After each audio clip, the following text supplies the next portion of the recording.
Before we begin today's episode of Into the Podverse, here's a quick look at two other worlds inside the Tony Doe media universe.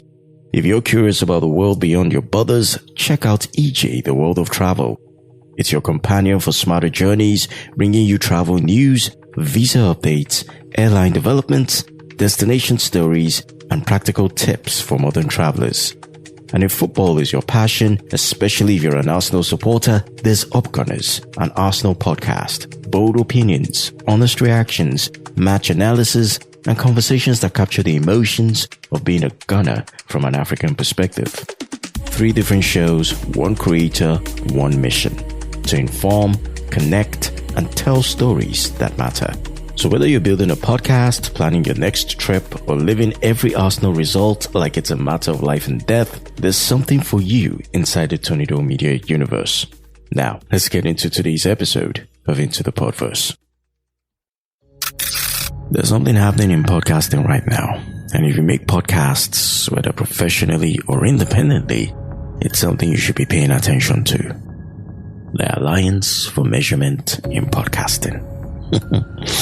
And while the name sounds technical, its impact could be anything but, because we're not talking microphones or editing software or even growing an audience. But we're asking a fundamental question here. How do we measure a podcast in 2026 and beyond? From Lagos to Nairobi, Accra to New York, podcasting is full of opportunity, but also challenges. Welcome to Into the Podverse, where we uncover what it really takes to create audio that lasts. I'm Tony Doe. Let's dive in. For years, podcasting has lived in different worlds at the same time. You have Apple Podcasts, Spotify, YouTube, RSS feeds, hosting platforms, and social media clips. All a part of the ecosystem, all speaking different languages. A download on one platform is not necessarily the same as a view on another. An ad impression means one thing here and something else over there. And advertisers, the people bringing money into the industry, have struggled to compare one podcast against another.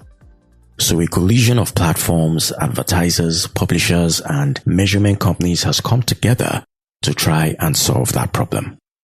This solution is AMP, the Alliance for Measurement in Podcasting. And their goal is to create one common language for podcasting, one standard for measuring audiences, one way to compare performance across platforms, and perhaps most interestingly, one definition of what a podcast actually is. Now, pause for a second. That last part may sound strange. We've had podcasts for more than 20 years. Surely we know what one is by now. Well, apparently not. Is a YouTube interview a podcast? Is a video first show a podcast? What about a creator who only posts clips on social media? The industry doesn't entirely agree.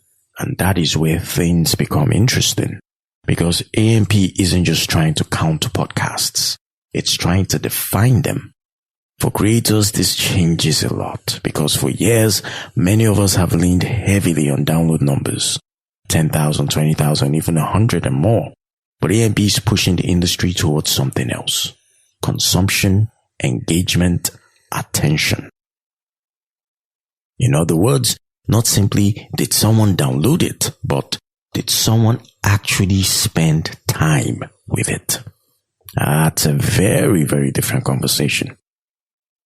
It could also mean video podcasts become even more important. And it's not because audio is disappearing, far from it, but because audiences are increasingly discovering podcasts through YouTube and other visual platforms. Podcasting is becoming less about a single destination and more about being present everywhere your audience already is. There's another side to this too. For independent creators, this may introduce new pressures. Sponsors may start asking tougher questions. How much of your content is consumed? What is your audience retention? Can you prove your ads are working? And suddenly, podcasting becomes a little more sophisticated and a little more demanding. The opportunity, however, is enormous.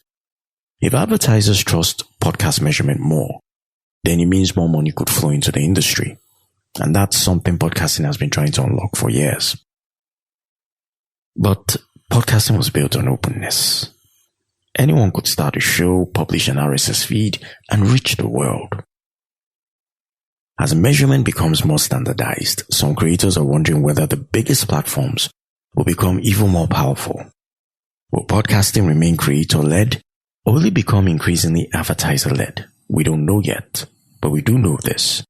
AMP could become one of those moments we look back on years from now and say, now around this time things begin to change for podcasting. So if you're a podcaster, don't panic, at least not yet. But don't ignore this either.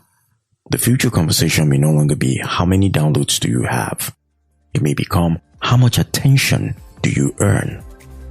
And in a world overflowing with content, that might be the metric that matters most.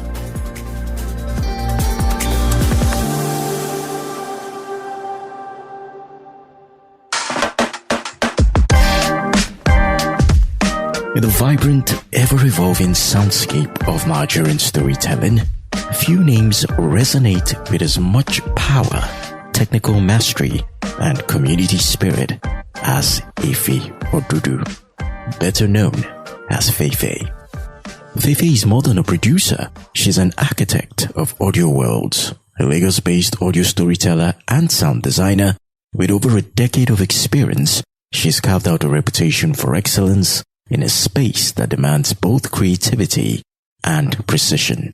Whether mixing and mastering for podcasts or films, engineering immersive narratives, or mentoring the next generation, her work consistently elevates the craft.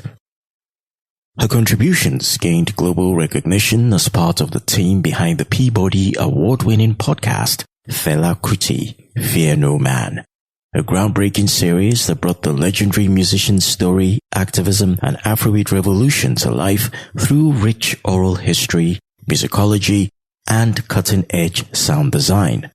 Winning one of broadcasting's highest honors is a testament not just to talent, but to the depth and cultural significance FayFay helps channel through sound.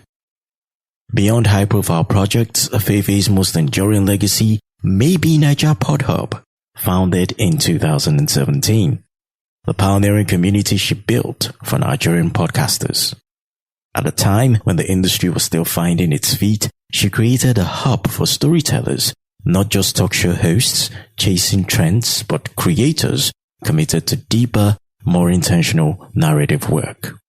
Through workshops, collaborations, and platforms like the Audio Bubble, she's pushed for podcasts that reflect the full richness of Nigerian life beyond surface-level banter.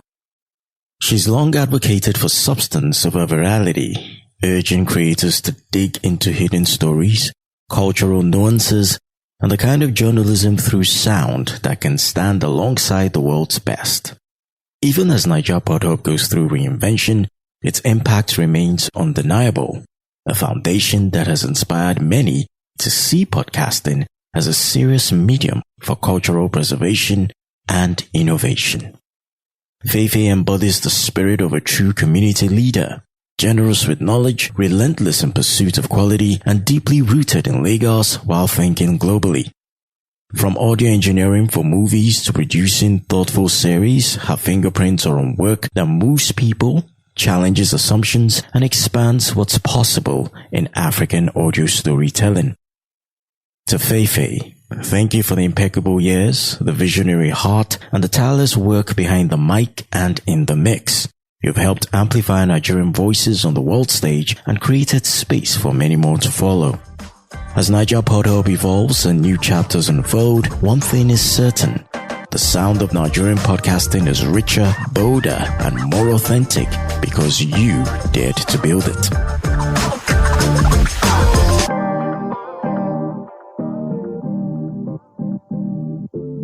Quick note for anyone looking to start a podcast or switch hosts. Into the Podverse is hosted on rss.com, and I genuinely recommend them. They're reliable, easy to use, and their customer support is actually helpful. I have an affiliate link in the show notes, full transparency.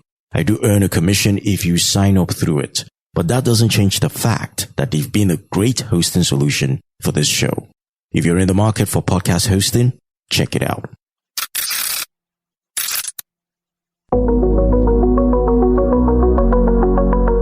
If you're looking for a podcast that feels like a mix of philosophy, storytelling, and straight talk life coaching without the cliche self-help packaging, The Young God, the podcast, delivers exactly that. Hosted by Rodney Omeokachie, this show sits at the intersection of culture, self-mastery, and personal reflection.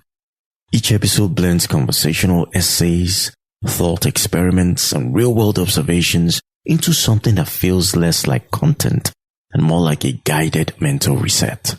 The tone is confident, sometimes provocative, but always intentional, challenging how you think about success, identity, relationships, and discipline. What makes it stand out is its framing. Life is treated as something to be studied and shaped, not just experienced passively. One episode might unpack parenting and generational impact. Another might dissect love, ambition, or modern masculinity with sharp cultural insight and unexpected metaphors. It's the kind of podcast that doesn't just entertain, it lingers. You might agree, disagree, or argue with it in your head afterward, but you won't forget it.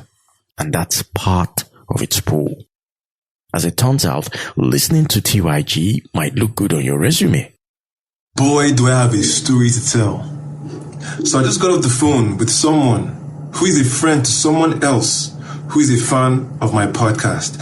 And this person just got off a job interview, right? And at this interview, she was asked a number of questions, including, what are your interests? What do you do when you're not working? What do you do for fun? What do you enjoy putting into your system mentally, right? So she names a couple of things and she says podcasts. Okay, the interviewer goes, what podcasts do you listen to? Can you share some of that with us? And she mentions, among many others, The Young God. The Young God, that one piques their interest. What is that about? She opens the Apple podcast page on her phone, shows it to them. They scroll, they read the description, they go through the episode titles, and get this. The interviewer, the employer on the spot, hires her simply based off of what they saw that she puts into her system. That is a crazy flex, if you ask me. I've had all kinds of incredible things happen to people as a result of my show, but that is new, and that is so dope that they would hire somebody just because they listen to that quality of content. And they did tell her that we're hiring based off what you consume. You're the kind of person we want on our team. Who would have thought that curiosity, self-awareness, and the ability to think critically about life are traits employers notice quickly in the conversation?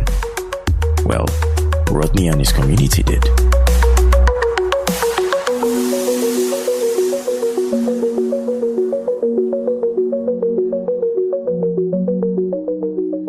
Quick note for anyone looking to start a podcast or switch hosts. Into the Podverse is hosted on RSS.com, and I genuinely recommend them. They're reliable, easy to use, and their customer support is actually helpful. I have an affiliate link in the show notes, full transparency. I do earn a commission if you sign up through it, but that doesn't change the fact that they've been a great hosting solution for this show. If you're in the market for podcast hosting, check it out. Thanks for tuning in to Into the Podverse. If you enjoyed this episode, subscribe, share, and keep building. The next creator story, insight, or innovation is just around the corner.